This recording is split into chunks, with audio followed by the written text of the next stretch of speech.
आएंगे आपको बताएंगे अभी। सर क्या आम आदमी पार्टी के साथ भी बात होगी क्योंकि उनके लिए अभी सर जो आपके सामने हम दोनों बैठे हैं सर और सर की लीडरशिप में हम लोग सब साथ खड़े हैं और काम करेंगे। क्या लगता है कि बीजेपी को हराने के लिए यूपी में सारी राजनीतिक पार्टियों का एक होना जरूरी आपको नजर आता है? अभी तो हम अपनी कोशिश कर रहे हैं, इस सवाल का जवाब तो दूसरी बड़ी पार्टियों को देना पड़ेगा। सर बंगाल में क्या बिहार की सफलता दोहरा पाएंगे? देखिए अभी बंगाल का फैसला भी होना बाकी है, वो जब हो गए बताएंगे। लेकिन कैसी पिक्चर देख रहे हैं यूपी में 22 के इलेक्शन में जो आपका अलायंस है, क्या आप लोगों ने क्या सोचा है? अरे अभी तो शुरुआत हुई है, आगे आगे अभी इतना ममता बनर्जी ने कहा कि एएमआईएम आप पर आरोप लगाया कि पैसे लेकर अल्पसंख्यक वोट बांटते हैं। देखिए ममता बनर्जी ने अटल बिहारी वाजपेयी बीजेपी की तायद की, वो एनडीए का हिस्सा रही। गुजरात में इतना बड़ा फसाद हुआ। अब ममता बनर्जी अगर ये कह रही हैं तो ममता बनर्जी को अब तक साबिका पड़ा है मीर जाफर और मीर सादिक से। ममता बनर्जी को एक अच्छे मुसलमान से अभी तक साबिका नहीं पड़ा, वो पड़ जाएगा। अगर वो ये कह रही हैं दौलत मिली है तो भाई असदुद्दीन ओवैसी को कोई इतना बड़ा आदमी पैदा नहीं हुआ दुनिया में जो दौलत की बिना पे खरीद सके। तो ये इनका ये इल्जाम बेबुनियाद है और ये बौखलाहट का शिकार हो चुकी है। ममता बनर्जी को फिक्र करनी चाहिए अपने घर की। इतने लोग उनके बीजेपी में जा रहे हैं, वो उसकी फिक्र करें। और ममता बनर्जी को हम एक अनसॉलिसिटेड सजेशन देना चाह रहे हैं कि उन्होंने जिस तरीके से बीजेपी से मुकाबला किया, पार्लियामेंट के चुनाव में तो 17 बीजेपी जीत गए, हम तो थे भी नहीं वहां पर।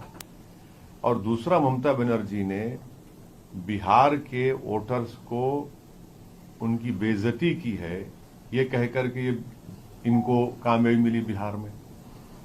तो जो लोग हमको वोट दिए ग्रैंड डेमोक्रेटिक सेक्युलर अलायंस को, जिसमें राजभर साहब की पार्टी, हमारी पार्टी, कुशवाहा साहब की पार्टी, बीएसपी थी, ये तो उनकी तौहीन कर रही हैं जिन्होंने हमको वोट दिया। क्या कह रही हैं वो? तो उनको बौखलाहट का शिकार है, अपनी पार्टी में उनकी बहुत गड़बड़ है, इसलिए उनको लग रहा है कि अपनी पार्टी की बौखलाहट और गुस्सा निकालो ओवैसी के ऊपर। मगर ममता बनर्जी ये समझना चाहिए कि अब तक उनको साबिका पड़ा मीर जाफर और मीर सादिक से।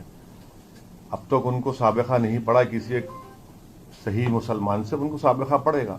जो पार्टियां बीजेपी को नहीं हरा पाती वो कहते हैं असदुद्दीन ओवैसी बी टीम है बीजेपी के, तो आज क्या उनको क्या जवाब देना चाहेंगे?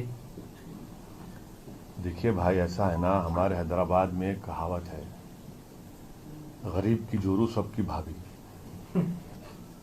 अब ये बिहार में हम लोग, हमारी पार्टी ने और सब मिलकर इलेक्शन लड़े, कांग्रेस को और आरजेडी मिलकर लड़े। वहां पर आप देख लीजिए, हम तो ट्विटर पे डाले हैं एम्पिरिकल एविडेंस कि हम जो 20 सीट पे लड़े थे 5 पे हम जीते और 9 पर गठबंधन जीता, 6 पर बीजेपी जीती। और जो हमको उन 6 कौन से वोट मिला, वो अगर ऐड भी कर दिया जाए गठबंधन को तब भी बीजेपी ज्यादा जीती। और बिहार में हमारा एक कैंडिडेट लड़ा सिर्फ पार्लियामेंट चुनाव में, वहां से कांग्रेस जीती और 39 लोकसभा सीट्स पर एनडीए जीत गया। तो ये हर चीज पर लाकर फिर आकर जिम्मेदारी हम पर क्यों डाल दी जाती है? हाँ, आप हमको दीजिए जिम्मेदारी, इससे हमारी ताकत में, हमारी मकबूलियत में इजाफा होता रहेगा और हम पीछे नहीं हटने वाले नहीं है। इसमें योगी आदित्यनाथ हैदराबाद गए थे और उन्होंने कहा कि हम इसका नाम बदलकर भाग्यनगर कर देंगे और आप अब यूपी में आए हैं तो क्या बदलने वाला है? सुनिए, देखिए, जहां पर जिस वार्ड में योगी आदित्यनाथ मुख्यमंत्री यूपी गए थे, वो बीजेपी हार गई, वहां पर तीनों वार्ड हार गई। जहां पर अमित शाह गए वो वार्ड हार गए। हैदराबाद में हमने जितने सीट पिछले बार हमारे थे पूरे आ गए।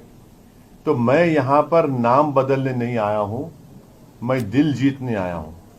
और इंशाअल्लाह ताला हम दिल जीतेंगे। यहाँ के सेकुलर पार्टियां कह रही हैं कि आप यहाँ लड़ेंगे तो फिर वही वोटों में बंटवारा होगा, बीजेपी को इसका बेनिफिट होगा।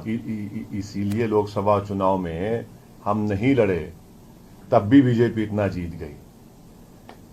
आप ये तो चलता रहे, ये तो चलता रहेगा ना, इसकी हमको फिक्र नहीं है। ये जो इल्जाम हम पे लग रहा है चलता रहेगा, इसकी फिक्र नहीं है, लगाइए, कोई फर्क नहीं पड़ेगा। एक बंगाल में कितनी सीटों पर कंटेस्ट करने जा रहे हैं? अभी आज यूपी की बात करिए, आप यहाँ से बंगाल क्यों जा रहे शिवपाल जी से आज मिलेंगे? अभी नहीं, मिलेंगे, जरूर मिलेंगे। आज मिलेंगे? शौकत साहब ने उनसे मुलाकात की थी, हमारे जो अध्यक्ष हैं यूपी के, मिलेंगे जरूर शिवपाल साहब से, क्यों नहीं मिलेंगे। वो यूपी के पॉलिटिक्स का बहुत बड़ा चेहरा है। अखिलेश जी से मिलेंगे? अखिलेश, मायावती, कांग्रेस, अभी तो जिससे आपने जिक्र किया उनसे मुलाकात करेंगे, अभी आगे सफर देखिए आगे बढ़ता है क्या होगा। बीएसपी बिहार में एक अच्छा आपका रोल था उनके साथ में, यहाँ पे नहीं सुनिए, देखिए बीएसपी का जो कुशवाहा साहब के साथ अलायंस में आए, वो कुशवाहा साहब की जाती कोशिश की बिना पर वो पहले अलायंस हो चुका था। हमारा देवेंद्र यादव साहब की पार्टी से अलायंस हुआ था। उस वक्त कुशवाहा साहब ने बीएसपी को, राजभर साहब को लेकर एक अलायंस बना चुके थे। बाद में उन्होंने हमको दावत दी, हम उसका हिस्सा बने, तो वो अलायंस था बिहार के तक। अब यूपी में क्या होगा मैं आपको नहीं बता सकता। Okay sir, thank you sir, शुक्रिया। Thank you. और एक डॉक्टर अब्दुल मन्नान साहब जो है, सर जो कि इस पार्टी के स्टेट के सदर हैं, वो भी आज MIM में शामिल हो रहे हैं। हम उनका वेलकम करते हैं, खैर मुकदम कर डॉक्टर साहब का, दिल की गहराई